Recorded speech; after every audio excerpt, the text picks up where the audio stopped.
In my logic book, I classify it as unobtainable perfection, but it's often nicknamed the Nirvana or the Utopia Fallacy. It's when you criticise something because it's not perfect, like criticising the present because it doesn't reach the perfection of some imagined future world. People on the left often compare the present world with a hypothetical future one. Wouldn't it be nice if all our wants were satisfied and people behaved better towards each other? Yes, it might indeed be nice, but it's not what's on offer. What's on offer is this world that might be made better. Not perfect, but certainly better. People on the centre-right usually compare the present, not with the future, but with the past. They don't ask, could it be perfect? They ask, is it better than it was? They usually say that it is. It's better than that billions fewer die of starvation and disease, that a tiny fraction of mothers now die in childbirth or children in infancy.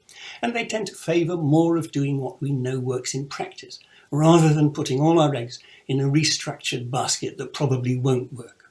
They try to improve the human condition, but cautiously and alert for unintended consequences. Popper called this process piecemeal social engineering and compared it favourably with utopian grand designs that have never worked in practice. A popular saying has it that the perfect is the enemy of the good, meaning that if we reject initiatives that might improve things because they fall short of perfect, we risk not making any improvements at all. We do what we can with the limited knowledge we have, and we see if it works in practice. If it does, we do more of it. This real-world approach has achieved more for humanity than any of the grand conceptions of a perfect world, and certainly better than any of the catastrophic failures that have resulted when people have attempted to bring one about.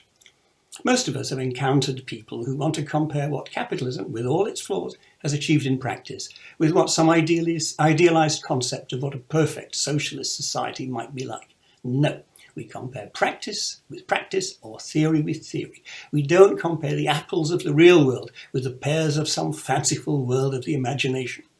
Perfection might be for the next world, but for this one, the target should be improvement.